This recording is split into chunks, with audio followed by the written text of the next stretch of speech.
Hey there, welcome back to the channel. Have you ever felt that sudden rush in your chest when their name lights up your screen, even after everything they put you through? Be honest with yourself. Did your heart start beating faster? Did your mind begin creating hope before you even read the message? Why does one notification from someone who once made you feel small still have the power to shake your focus? Why are you so quick to respond to someone who once responded to you with silence? Today, we draw a line.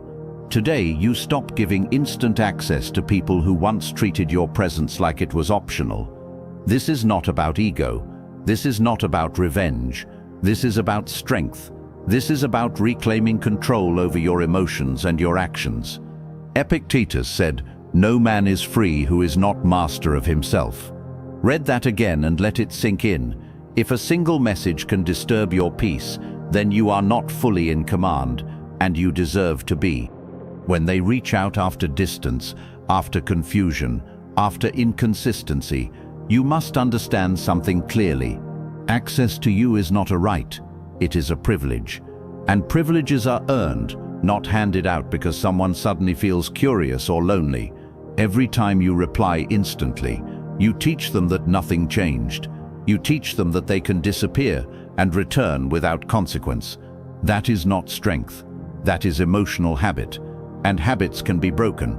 In this video, you are going to learn how to stand still, how to breathe through the urge, how to choose dignity over desire, and how to let silence become your loudest statement.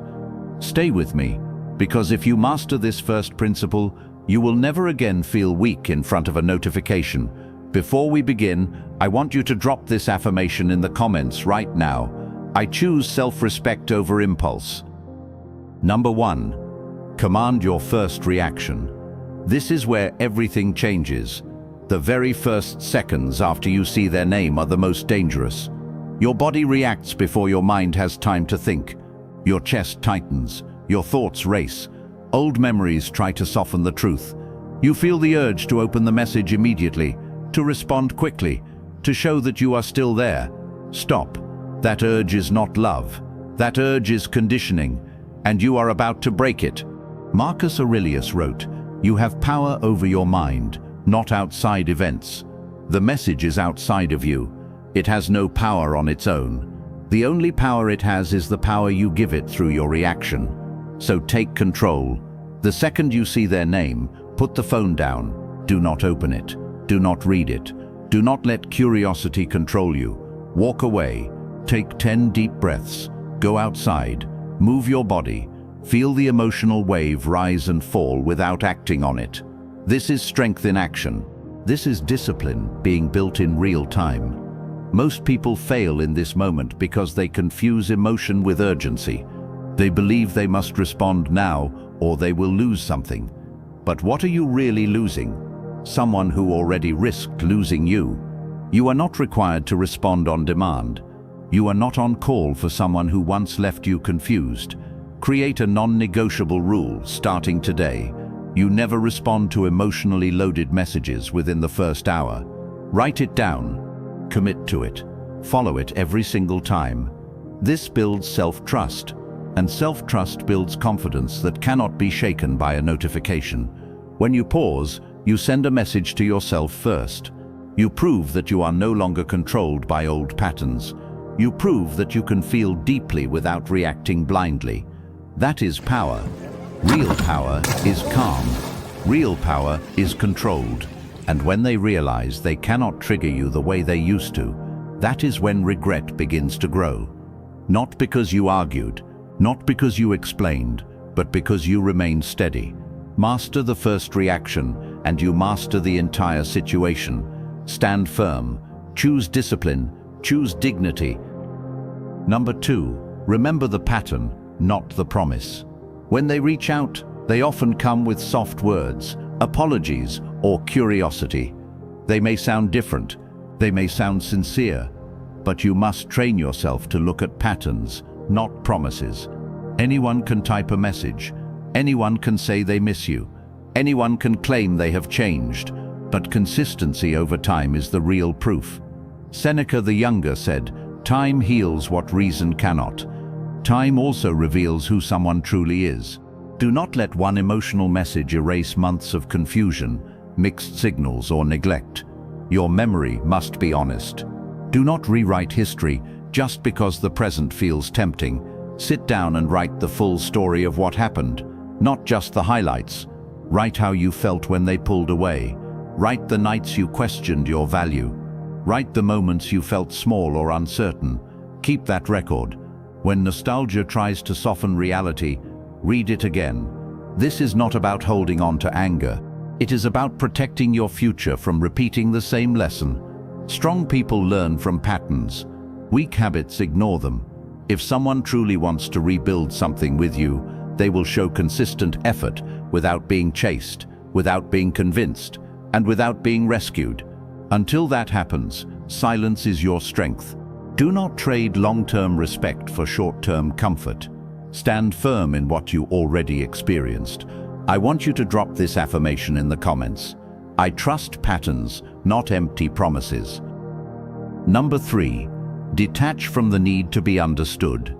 One of the biggest reasons you feel tempted to reply is because you want them to finally understand you. You want to explain your side. You want them to see your pain. You want acknowledgement. But listen carefully. You do not need validation from someone who failed to value you correctly. Epictetus taught that we suffer when we try to control what is not ours to control. Their understanding is not in your control. Their growth is not in your control. What is in your control is your response. When you detach from the need to be understood, you free yourself from emotional dependence. You stop trying to prove your worth. You stop trying to explain why you deserved better. You already deserved better. That truth does not require their agreement. Instead of replying to explain yourself, write down what you wish they understood. Get it out of your system privately. Then close that chapter. You do not need to send it.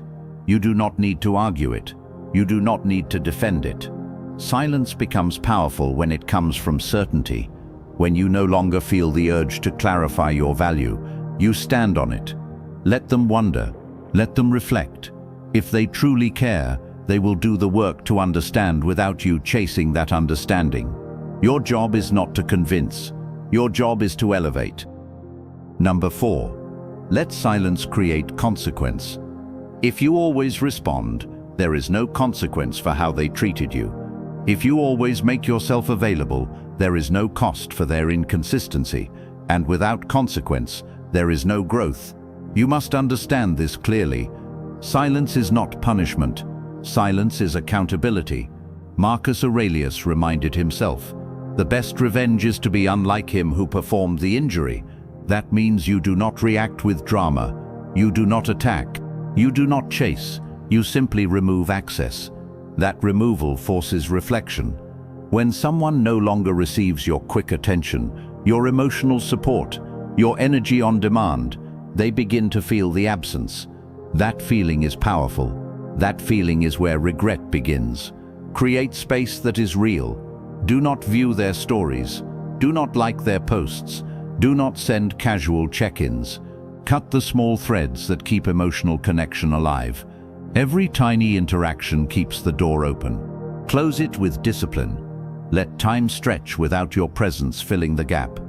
If they truly value you, they will step forward with clarity and effort. If they do not, their silence confirms what you needed to know. Either way, you win because you maintained self-control. Stand firm. Do not break just because you feel uncomfortable. Consequence feels uncomfortable, but comfort built on self-betrayal costs more in the long run. Now, I want you to drop this affirmation in the comments right now. My silence creates standards and consequences. Number 5. Strengthen your identity beyond the connection. Now it is time to go deeper. If one message from them can shake you, it means part of your identity was attached to that connection. That is not weakness. That is human. But you are not meant to build your sense of self around one person. Seneca the Younger said, "He who is brave is free." Real bravery is rebuilding yourself without leaning on someone who once left you uncertain.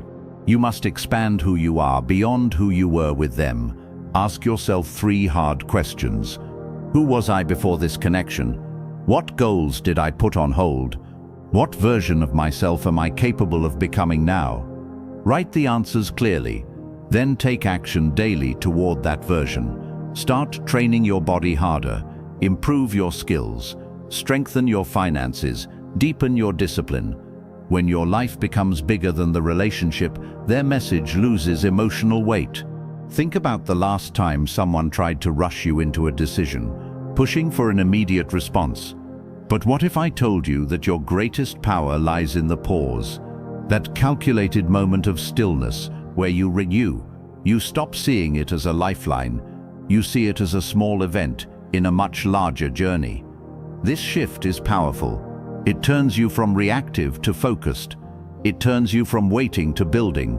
And when you build yourself into someone stronger, calmer, and more grounded, you naturally become harder to disturb. Do not let your identity shrink to fit someone else's inconsistency. Expand it, grow it, own it. Number 6. Replace overthinking with ruthless self-improvement. When you refuse to reply, your mind will try to pull you back in through overthinking. You will wonder what they meant. You will imagine different outcomes. You will create scenarios that may never happen. Stop that immediately. Your thoughts must serve you, not sabotage you. Marcus Aurelius wrote, "The happiness of your life depends upon the quality of your thoughts." If your thoughts are centered around someone who already showed inconsistency, your peace will collapse. Command your focus to shift the moment you catch yourself replaying their message in your head. Interrupt it with action. Do something that builds you. Study for 1 hour. Train hard. Work on a project that increases your income. Read 10 pages of a powerful book. Replace mental loops with physical and productive movement. This is how you break attachment. You do not break it by force. You outgrow it. When you start seeing visible progress in your own life, you feel proud. That pride restores confidence, and confidence reduces emotional dependency.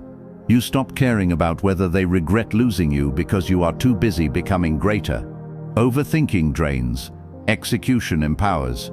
Choose execution. Choose growth. Choose forward motion. Every single time your mind tries to drag you backward. This is discipline in action. This is self-leadership. Number 7. Train your emotions. Do not let them train you. Your emotions are real, but they are not your leader. If you allow sadness, curiosity, or loneliness to guide your choices, you will always feel unstable. Strength comes from emotional discipline. Epictetus taught that it is not events that disturb us, but our judgments about them.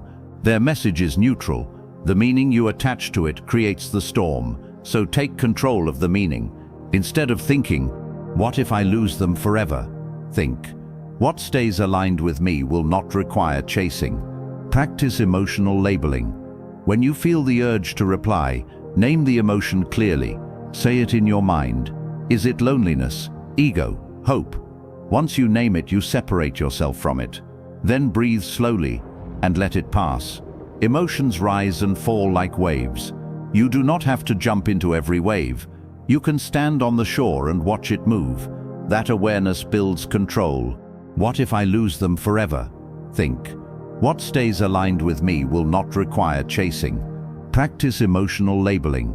When you feel the urge to reply, name the emotion clearly. Say it in your mind. Is it loneliness, ego, hope? Once you name it, you separate yourself from it. Then breathe slowly and let it pass. Emotions rise and fall like waves. You do not have to jump into every wave.